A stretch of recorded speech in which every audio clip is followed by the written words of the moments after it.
Alright, très excité. Pourquoi t'as des oreilles de lapin, David? Ben, parce qu'on fait un top 5 co-op. Et Enfin, en quoi ça rapporte? ben, le lapin, c'est l'animal de la coopération. Tu Non? te trompes entre coopération et copulation.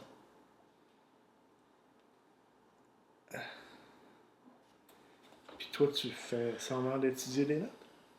Ben non, c'est les notes dans mon top 5. Check numéro un. C'est parce que les oreilles de lapin, Mathieu, Numéro 2. sont achetées. Hein. J'aimerais ça qu'on les roule Tu un viens peu. de les hein? Ouais. T'es gratteux.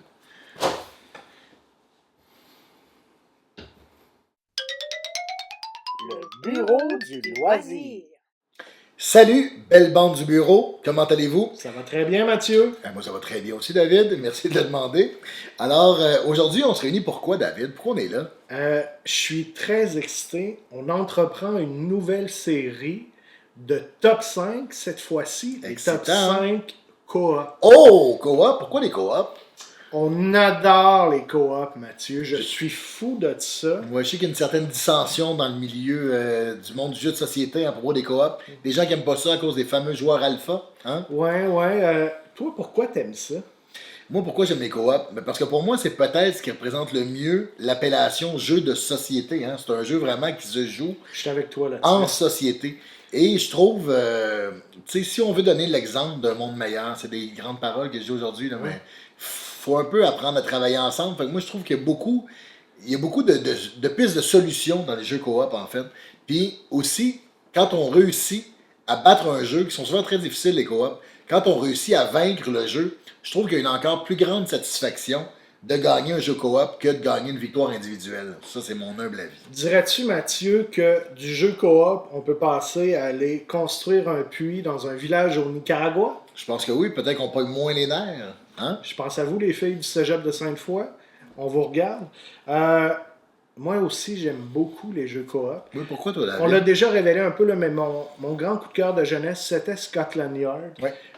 Le jeu de mouvement caché. Il y avait un aspect coop. Là, les inspecteurs travaillent ensemble, pour ceux qui sont familiers. Quoique je faisais souvent Monsieur X, puisque j'étais l'hôte et je connaissais plus le jeu, mais très beau souvenir de ça. Et dans la grande résurrection du jeu de société dans ma vie, c'est Mathieu, évidemment, qui m'a introduit au jeu de coop moderne. C'est moi, hein? J'adore ça. Comme tu disais, l'aspect social, j'aime tout de ça. Collaborer, discuter, négocier. En plus de ça, Trouver des solutions ensemble. trouver des Ouais. solutions ensemble. Je pense que s'il y avait un tournoi international aussi de jeux coop, moi puis Mathieu, on serait vraiment bon. Comme vous le savez, on joue beaucoup ensemble. On a développé une espèce de complicité. On arrive à deviner ce que l'autre pense. C'est pour ça d'ailleurs qu'on a beaucoup de plaisir à Sky Team, dont on a déjà fait une capsule Oui. sur la page. Puis aussi, peut-être à cause de mes petites émotions froissées, on dirait que quand tu perds un jeu coop, c'est toujours moins brise-cœur que de perdre individuellement. Tu sais, c'est-à-dire que tu as passé un bon moment de toute façon. Tu sais. Ouais. Tu vins les épreuves ensemble, tu perds ensemble. Il y a quelque chose de plus doux. Ouais, il y a un quelque chose peu. qui permet moins, c'est moins, tu laisses moins aller tes émotions. T'es moins en colère quand tu perds un Ouais. coop, on dirait. Effectivement, que quand t'es tout seul à travailler ton truc puis que tu n'as pas réussi, il peut y avoir plus d'insatisfaction. Nous, on se donne des câlins souvent à la fin Des à high la fin des five. parties. Les câlins, tu peux arriver souvent, mais ça a toujours été très apprécié. Ouais. Et puis, je veux dire aussi, là, tu parlais de grandes paroles. Moi, là, je pense que les gens qui détestent les jeux coop, Oui. Mathieu, Oui. moi, je pense que c'est des tueurs en série en hibernation. OK. Carrément, là. Des gens qui ont peut-être tué des petits animaux pendant Oui. leur enfance, Exact. qui ont un rapport trouble avec leur maman. Oui, qui ont une façon très spécifique de plier leurs vêtements Ouais. en ordre de couleur et de matière. Et qui sortent juste avec du monde qui a la même couleur de cheveux. Ouais. Ouais. Prenez ça en note. On l'aura dit, comme dans l'expression « je dis ça, je dis rien ». Mais voilà. Avant de commencer avec le top 5, on a 2 mentions spéciales. Oui, 2 jeux qui n'ont pas fait notre top, mais dont on a envie de vous parler quand même parce que c'est digne de mention, parce que c'est du plaisir, selon nous, pas mal garanti. Le premier jeu, c'est Just One, un jeu quand même un peu connu. C'est un jeu de mots, c'est un party game. Oui, Ça rentre dans la grande famille des jeux auxquels je n'ai jamais envie de jouer. Oui, tout à fait. Et une fois la partie commencée, je suis, ma foi, très heureux d'y Parce que tu participer. ne boudes pas ton plaisir quand c'est Ouais. commencé. Pour les amis à la maison, c'est un jeu de mots, Mathieu. Il faut Ouais. faire deviner un terme. En gros, le principe, c'est qu'on doit faire collectivement deviner un mot précis à quelqu'un. Et donc, il va falloir donner des indices qu'on écrit sur une petite réglette. Sauf que la twist, c'est que les indices qui sont identiques vont s'éliminer. Et donc, si tout le monde va à l'indice évident, à la chose, au lien évident avec le mot à faire deviner, ben peut-être qu'il reste vraiment juste les mots qui sont un peu plus champ gauche. Donc, c'est là le véritable jeu, la stratégie, elle se trouve là, en fait. Par exemple, s'il faut faire deviner le mot soviétique, et j'utilise comme indice perestroïka, Puis moi aussi, ça s'élimine. ça s'élimine. Fait que là, il restera à ce moment-là Julie qui a écrit vodka et Janine qui a écrit. C'est-tu vodka ou volca? C'est vodka, avec un des vodka. Ah, Ouais. donc c'est pas deux volcalimes. Non, c'est de vodka lime. Ah, Ouais. ok. Ça dépend dans quelle région du Québec. Oui, oui, c'est vrai. Ouais. Alors, vous avez compris Et de un peu. l'heure à laquelle tu commences. Oui, oui, oui. Ouais. Comment ça fonctionne. Voilà. Sous-famille aussi de l'embranchement des jeux auxquels tu peux jouer avec un petit verre dans le nez. Oui, et avec vraiment du monde de tous âges aussi, hein. Peut-être avant le petit verre dans le nez. Tu peux jouer avec des personnes en difficulté scolaire, des personnes à mobilité réduite. Il n'y a pas de limite, là. C'est très, très inclusif. Tout le monde est admis. Deuxième mention spéciale, c'est un jeu bien aimé, hein, que tout le monde connaît, The Crew, mais on n'avait pas le choix d'en parler aujourd'hui parce que c'est un plaisir addictif de Crew. Pour le co-op, en tout cas, d'avoir un jeu de levée comme ça, je trouve ça vraiment, ça a été, moi je trouve, une réinvention du jeu de levée au moment où on avait Quand c'est essayé. sorti, c'était très révolutionnaire. Ouais, Très avec toute la nouveau. communication limitée, il y a vraiment encore là, c'est un peu comme quand tu sens que tu vas y arriver, là, puis que tu travailles collectivement, il y a comme une espèce de petite fébrilité dans l'air. C'est très intense. Ouais, c'est vraiment très intense, puis on y a pas joué souvent. Je pense que j'ai joué 2 ou 3 sessions de jeu, mais à chaque fois, on a joué dizaines, quinzaines, vingtaines de parties, parce qu'on a juste envie de faire la prochaine mission, on a juste envie d'y retourner. Fait que si vous avez jamais essayé, là, ici, on a la version... Première version ouais, originale. c'est ça, en quête de la 9e planète. Ouais. Mais il y a la version sous-marine là, qui se passe... Sous l'eau, normalement. Oui, c'est ça, C'est sous-marin. dans les fonds marins, et qui est encore plus populaire que celle-ci.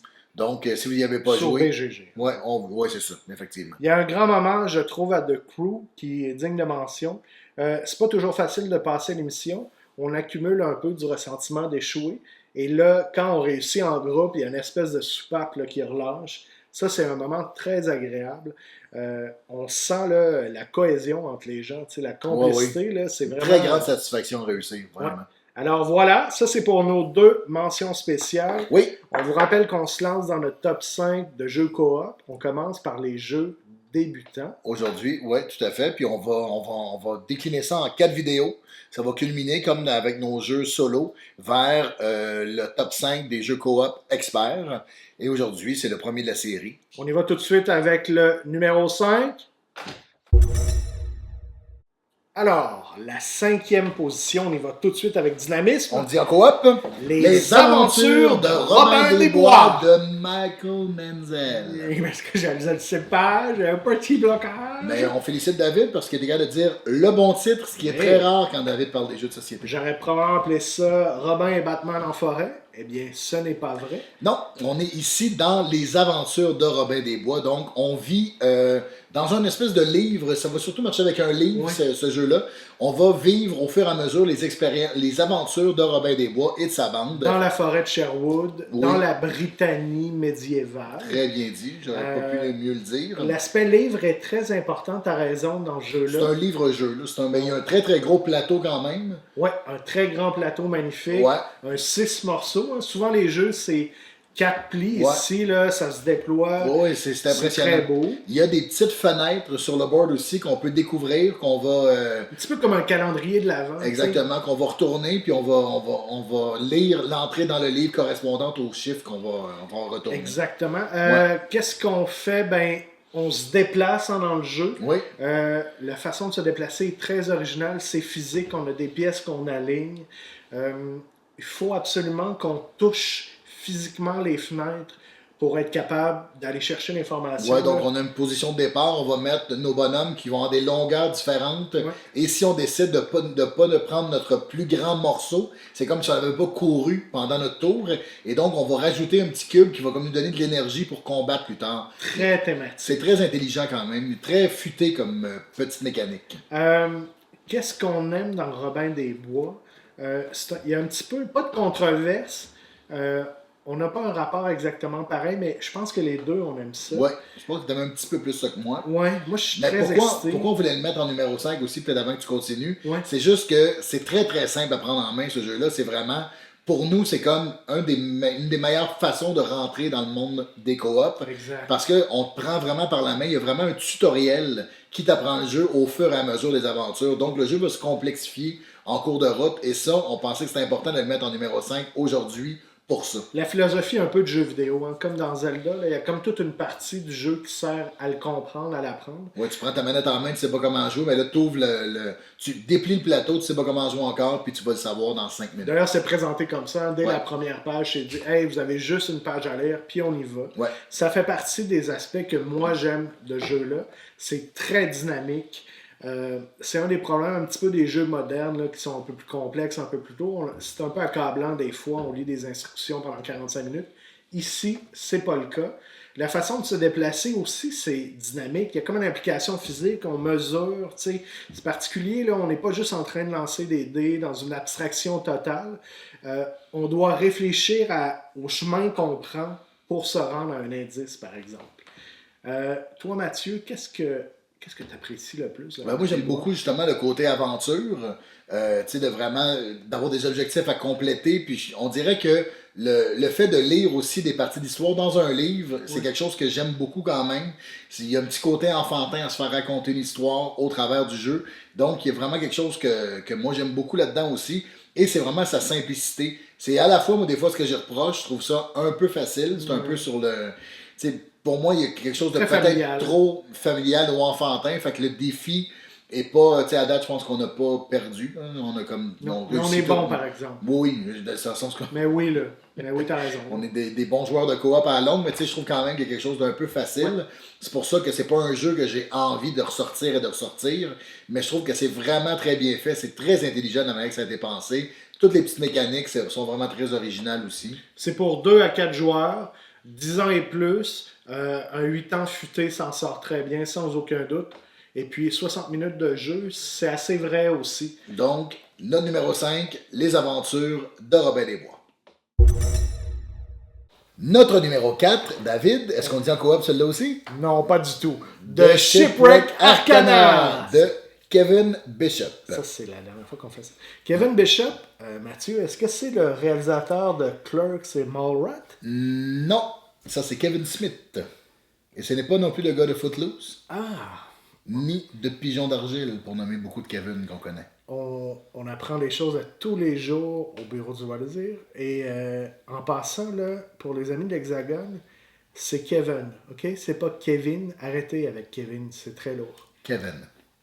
Alors, dans Shipwreck Arcana, on pourrait vous parler du thème, mais on va passer ça en quelques phrases parce qu'il n'y a pas vraiment de thème. Les cartes, les arcanes du naufrage.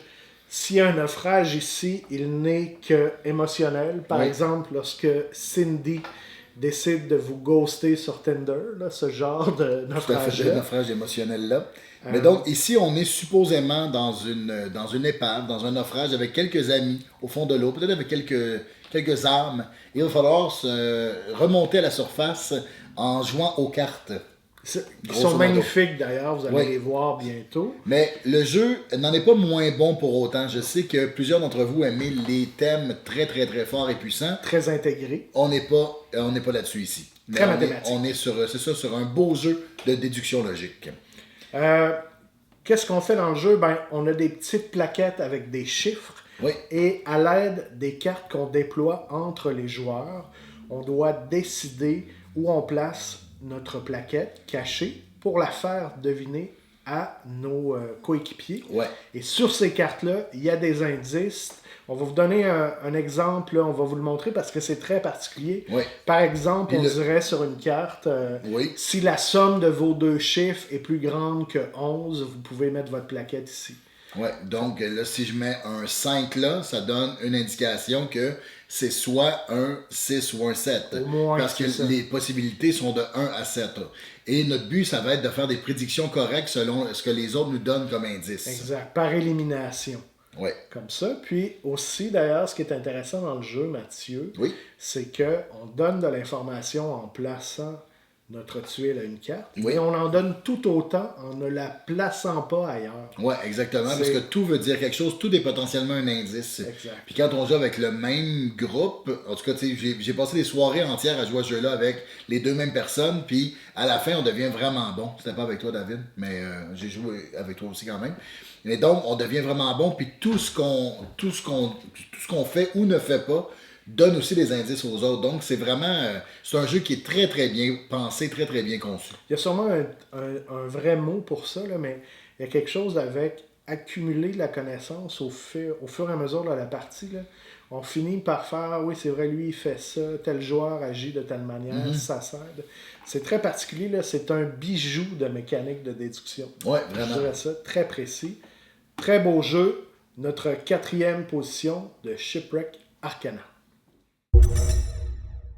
Alors, la 3e position du top 5, Mathieu. C'est Order Overload Café de Jun Sasaki, publié chez Oin Games, la collection des petits jeux qui rentrent dans la toque de David. Je peux les cacher à 2 autres endroits, mais je vais omettre de les mentionner puisque S'il vous plaît. la mère de Mathieu regarde les Oui, vidéos. bonjour. C'est que ton May West glacé t'attend toujours dans le congélateur. Hein? Félicitations Mathieu pour la prononciation Merci en anglais, en japonais et en français. Je suis un professionnel de la diction. Voilà. Qu'est-ce Voilà. qui se passe dans ce jeu-là, Mathieu? On est dans un café Oui. très populaire. Imaginez où le café que vous voulez de votre région. Ouais, Hein? où on reçoit énormément de commandes. Oui, journée très achalandée au bureau. On va gérer la commande. Là. Des commandes, par exemple, c'est des items comme un muffin au chocolat, Oui. un café glacé, un cappuccino. Tu nous expliques la mécanique? Oui, alors pour réussir le jeu, il faut passer à travers 5 manches. Le but du jeu, c'est de se rappeler collectivement à chacune des manches de tous les items qui vont avoir été commandés. Et donc, à la première manche, il y a seulement une carte par joueur. Donc, si on est 2, il y a seulement 2 commandes à retenir. Ça va doubler à la manche 2 et ainsi de suite. C'est exponentiel plus le nombre de manches avance. Et donc, il y a quelqu'un qui va désigner pour lire toutes les commandes à retenir cette manche-là. Ensuite de ça, on se divise les cartes. Faisons un exemple ici comme si on était à la manche 2. Alors, David aurait lu les 4 commandes et là, on se distribue les cartes à part égale entre tous les joueurs. Et là, on- évidemment, Oui, vas-y. on ne peut pas nommer les cartes qu'on a devant nous. Non. Donc, il y a de la Ça déduction. serait trop facile. Je me souviens des 4 items qui ont été lus. Par déduction, je dois nommer les cartes que Mathieu a dans ses mains pour qu'il Oui. puisse les sortir. Et lui, il fait la même chose. Et notre but, ça va être de faire se vider une des 2 mains. Quand on joue à 2 joueurs, plus on va être d'un nombre de joueurs important autour de la table, et plus il va y avoir un nombre de mains importantes aussi à vider. Puis Donc, la difficulté est balancée parce qu'il y a plus d'esprit à ce moment-là ouais. pour se souvenir des commandes des autres joueurs. Là. C'est très bien pensé. Et donc, quand on a réussi ça, ben, la manche est réussie. On distribue, on prend, si on passe à la manche 3, 6 nouvelles cartes quand on joue à 2. Et on répète l'exercice jusqu'à temps qu'on ait réussi le jeu à la manche 5. Un jeu brillant, très rigolo aussi. Souvent, on se laisse prendre. Hein. Au début de la partie, Mathieu, c'est relativement simple. On prend ça un petit peu par-dessus la jambe. Qui a la gourgane, qui a la truite. Ce n'est pas des vrais éléments dans le jeu. Non, ça c'est dans la tête de David, hein, dans ton petit restaurant intérieur. Oui, mon petit Ça café virait de la magique. gourgane et de la truite. Oui, dans la même assiette. Le même café. Et puis, à un moment-là, on se rend compte que ça devient complexe. Étrangement, c'est toujours les cartes qui sont dans nos mains dont on se souvenait le plus. Ouais, je sais pas s'il y a un petit effet peut-être de l'on les voit, fait qu'on s'en rappelle Ouais. soudainement, mais Exact. ouais, ça arrive souvent. Beaucoup de plaisir. On l'a retesté récemment là, pour l'exercice en cours ici. Et ça m'a rendu très heureux. C'est pas peu dire. Oui, c'est un jeu vraiment, on est sur un party game encore là, un jeu d'ambiance, mais il y a vraiment un plaisir à réussir, puis même, je me rappelle que les manches qu'on réussissait pas, on voulait les recommencer tout de suite parce que on veut y arriver, c'est un défi qu'on a envie de relever. Donc c'est un jeu de mémoire, si vous n'aimez pas les jeux de mémoire, c'est peut-être pas pour vous, mais on trouvait que c'était une excellente addition dans une collection de jeux coop, parce que ça met de l'ambiance, et pour vrai, c'est rire et plaisir garanti. Parce que la fébrilité qu'on éprouve avant d'arriver à nommer tous les items, et quand Parce que les autres joueurs peuvent être éliminés aussi s'ils demandent des trucs puis que les autres n'ont pas. On a comme 2 chances, puis au bout de 2 chances, si on a demandé 2 fois des trucs qui n'existent pas, ben on est éliminé, on n'a plus le droit de parler. Et donc, quand on est le dernier à pouvoir parler encore, qu'on s'en rappelle, il y a vraiment. On se sent comme un super héros de la commande de café. On crie là, comme des écureuils sur la caféine. Et ça fait quel son, ça? Exactement ça, c'est les écureuils de Montréal. Voilà, alors c'est notre Numéro 3, Order Overload Café de Jun Sasaki. On se rapproche de plus en plus du numéro 1. Alors, notre numéro 2, David, quel est-il? C'est The Art Project de Florent Siriex et Benoît Turpin. On a déjà fait une capsule là-dessus. Vous pouvez aller fouiller dans nos archives. Oui, on essayait de faire aimer un jeu à quelqu'un qui n'aime pas les jeux. Qui n'aime pas du tout les jeux. Et c'est le jeu sur lequel on avait jeté notre dévolu. On était passé par le truchement du jeu coop pour séduire.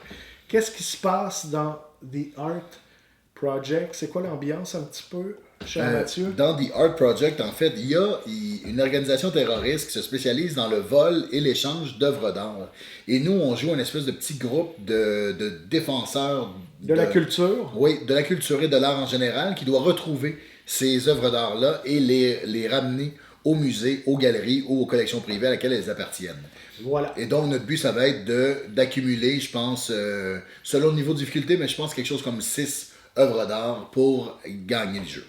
Concrètement, là, on est sur une carte avec des petits jetons qui sont positionnés. C'est vraiment un jeu de gestion de cartes et gestion de ressources. Ouais, il y a 6 cartes, hein, Mathieu, donc il y a beaucoup de 6 contenu plateaux dans la boîte. Ouais, ben 6, il y en a 3, mais qui sont réversibles, donc ça fait 6. Beaucoup de contenu dans la boîte, on peut augmenter, jouer avec le niveau de difficulté aussi. C'est très riche.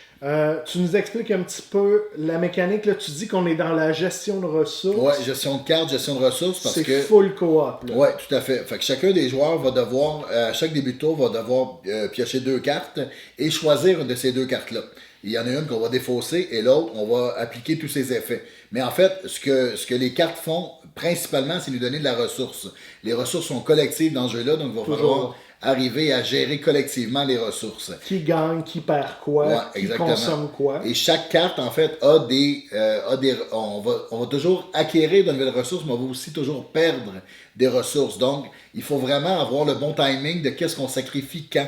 Parce que des fois, quelqu'un d'autre va en avoir besoin. Fait que c'est important que l'autre joue avant nous. Fait qu'il y a tout un ordre dans lequel on va jouer, puis l'ordre n'est pas déterminé à l'avance. Ça, c'est une particularité du jeu. Ouais. C'est les joueurs eux-mêmes qui décident qui joue en premier. Ouais, l'ordre du tour est déterminé par nous-mêmes. Donc, en fonction des cartes qu'on arrive à tirer, on fait « Hey, attendez, moi je pense qu'on devrait faire ça. » Toi, Mathieu, tu devrais prendre la camionnette. Dis-moi pas quoi faire. Toi, Robin Desbois, fais tel truc. Oui. Petit Jean, va chercher des sandwichs. C'est les 2 autres gars avec lesquels on joue le plus, Robin Desbois et Petit Jean. Exact. Puis sinon, qu'est-ce qu'on peut faire aussi à chaque tour, c'est se déplacer d'une ville à l'autre en utilisant de l'essence. C'est une des 3 ressources. Il y a aussi des walkie-talkies qui vont nous permettre d'aller chercher d'autres dés pour améliorer notre capacité de combat. Et on va pouvoir toujours combattre la Main Blanche, qui est l'organisation terroriste. Les vilains. Oui, avec, entre autres, les fusils et les dés. Parce que les 3 ressources, c'est walkie-talkie, essence et fusil dans ce jeu-là. Puis les combats là, se règlent en lançant des dés. Il n'y a pas de réel combat autour de la table. Ben non. Je pense que c'est important de le préciser. Sinon, il fallait faire du jeu de rôle grandeur nature. Ouais, aller larper. Voilà. On jette des dés, on peut relancer les dés. Hein, c'est ça qu'on utilise aussi, des choses comme ça. Oui, je pense qu'il y a des relances de permises. Puis c'est vraiment ça, le but, c'est d'essayer. On joue avec les probabilités parce que plus on a de dés, mais plus on a de chances de battre la main blanche. Et plus on avance dans le jeu, plus la main blanche est difficile à battre aussi. Il y a tout un équilibre. C'est super bien conçu. Qu'est-ce que tu aimes le plus dans ce jeu-là, toi, mon cher Mathieu? Ben, la difficulté, le fait que la difficulté soit augmentable aussi, mais il y a un bon niveau de difficulté de départ aussi. Qu'est-ce que j'aime beaucoup, c'est que c'est vraiment une gestion collective. C'est peut-être le jeu coop que je connais qui demande la meilleure communication. Très immersif. Hein? Ouais, c'est très immersif. Tout le visuel, on se sent vraiment dans l'ambiance. On a des discussions puis des décisions difficiles à faire. À chaque choix de carte, c'est difficile à faire. Et donc, il faut tout le temps choisir qu'est-ce qu'on sacrifie. C'est vraiment le fun parce qu'à l'entour de la table, on sent vraiment, on a notre puissance, notre pouvoir décisionnel, chacun des joueurs à l'entour de la table. L'art, le graphisme est magnifique. Moi, j'aime ça comme toi. Là, c'est très dynamique, immersif. Il y a beaucoup de gestion à faire. très excitant. Très stressant aussi. Ça se règle souvent là, sur un coup de dé en fin de partie. Ouais. On avait fait un streaming. Ouais. C'est pas très bien filmé, mais vous pouvez aller voir, là, c'est pas arrangé. Ça s'est vraiment réglé cette fois-là sur le dernier coup de dé. Ouais, très, très, très excitant. On Très est allé challengeant. chercher la somme nécessaire à battre le dernier Bon, agent de la écoutez-le pas, maison. vous savez comment ça finit. Ah. Ouais. Mais voilà, très beau jeu. C'est pour ça que ça se retrouve en deuxième position. The Art Project de Lumberjack Studio. Et mon cœur bat la chamade. On s'en va vers le Numéro 1. Mathieu, mon cher bureau, on arrive enfin à la première position de notre Que top 5. d'excitation. Oui, je suis très fébrile. Mon cœur palpite comme celui d'un chaton. Alors, notre numéro 1, co-op pour débutants, le jeu Horrified. Oui, la boîte est dans le bon sens. Bravo. Hey! Ça, c'est la mouture American Monster. C'est pas lui en particulier qu'on recommande. Quoi, il qu'il est existe parfait, là. 3 versions. Mais- La version de base qui est avec les monstres d'Universal. Dracula, la momie, Frankenstein. En fait, c'est pas Etc. Frankenstein, ça, c'est le créateur. La créature de Frankenstein. La créature de Frankenstein. Sinon, on a ici American Monsters et il y a la version aussi grecque, Greek Monsters qui existe. Ce qu'on veut dire, là, c'est que les trois fonctionnent. Là, c'est pas lui en C'est comme un particulier système de jeu. qui Ouais. va très bien. Moi, j'ai un gros coup de cœur. C'est peut-être un des premiers jeux coop que tu m'as présenté aussi. Ouais, En fait, peut-être. je l'avais entrevu dans la boutique, un peu attiré, intrigué. Finalement, on a joué, je suis tombé en amour avec ça. Ici, on est dans l'ambiance là, d'une petite ville américaine dans les années 60, peut-être, là, au 50, Colorado, 60, ouais. en montagne. Il y a des choses mystérieuses qui se produisent dans la ville. Des gens disparaissent. On retrouve des crânes décharnés. Mon Dieu, je suis tellement graphique. Mais ça. Et puis, les gens de la ville décident de se rallier, d'identifier des héros parmi eux qui vont partir à la chasse aux monstres pour s'en débarrasser pour toujours. Oui. Qu'est-ce Donc- qu'on fait dans le jeu, Mathieu? Oui, Concrètement, Concrètement, là, le tableau de jeu, c'est quoi? c'est une petite ville, vraiment. Ça va être la carte de la ville avec différents lieux.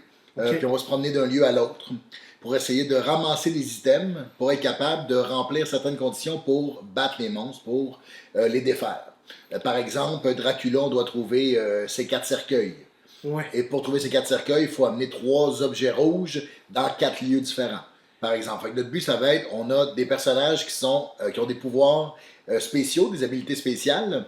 Ils n'ont Et- pas tous le même nombre d'actions. Non, ça va être entre 3 et 5 actions. Ouais. Se déplacer, c'est une action. Ouais. Récupérer un objet, des choses comme Récupérer des objets, échanger des objets, il va tout avoir, c'est ça, il y a des actions précises qu'on peut faire.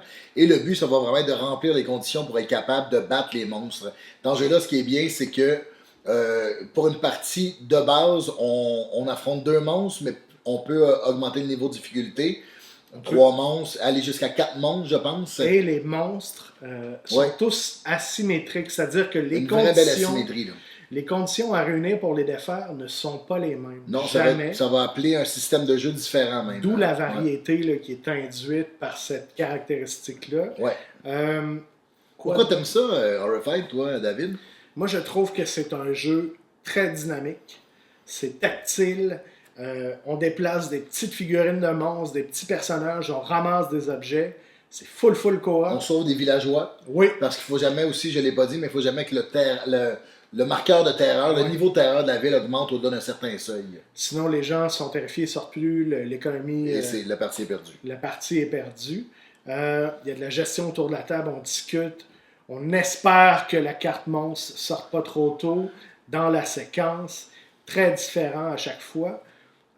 Ce qu'on fait concrètement est assez simple à comprendre. Il y a quand même un vrai défi à battre le monstre, mais on n'est pas en train de surréfléchir non plus aux actions qu'on doit poser. C'est beau, très en amour. Je pense que ça paraît. Moi, ce que j'aime particulièrement dans ce jeu-là, c'est vraiment la personnalité différente des monstres. Fait que d'une partie à l'autre, on a vraiment l'impression d'avoir une expérience différente selon les monstres qui vont dans la partie. Ils vont vraiment imposer une saveur particulière à chacune des parties. Puis c'est ça que j'apprécie particulièrement.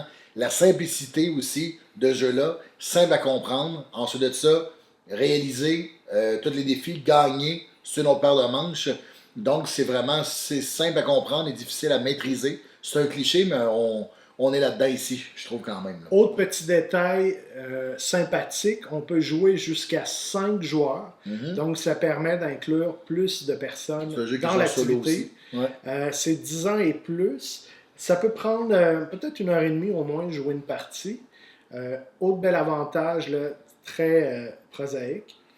Le jeu est imprimé en grande quantité. Là, c'est publié par Ravensburger. Ouais. Donc, c'est facile à trouver et ce n'est pas dispendieux. Comme premier jeu coop, là, si on veut essayer ce volet-là du hobby, excellent. Un bon niveau prix-plaisir, un très bon rapport prix-plaisir. Exactement. Alors, notre numéro 1, Horrified.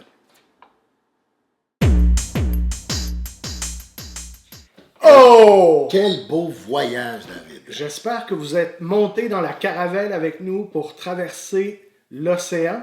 Oui? Mathieu, un très beau top 5 débutant. Oui, je pense que oui. Je pense que vous avez des bons jeux à vous mettre sous la dent là, pour commencer à goûter à cette saveur particulière qu'est le coop. Si vous aimez les coops, n'hésitez pas à nous faire vos suggestions dans les commentaires. On est sûrement passé à côté de beaucoup de jeux. Hein, il y en a tellement. Soyons chaleureux et compréhensifs les uns avec les autres. Oui, c'est un beau message, ça. Mathieu, dans les prochaines semaines, on va s'attaquer au top 5 de jeux intermédiaires. Oui, bientôt. Est-ce que tu penses que je vais réussir à te convaincre d'incarner une créature mythique Je sais pas. ou mystique? Une On licorne? a le temps de travailler là-dessus, mais il faudra que tu travailles fort. Il faudra que tu arrives avec un plan bien détaillé. Un plan de maquillage? Parce que me costumer et me maquiller, c'est un peu ça que je fais dans la vie, contrairement à toi. Moi, c'est mon exutoire ici, le bureau du loisir. Oui, qui voit un peu ça comme un Halloween quotidien. Un Halloween quotidien. Moi, l'Halloween, c'est pas mon meilleur jour de l'année. J'ai Non. l'impression de travailler un peu. Toujours un petit peu. On se retrouve bientôt. Abonnez-vous. Parlez du bureau du loisir à vos amis. Faites attention aux joueurs qui n'aiment pas les coops, Oui, on se méfie ainsi d'eux. Hein? qu'aux machines. Exact. À la prochaine. Salut!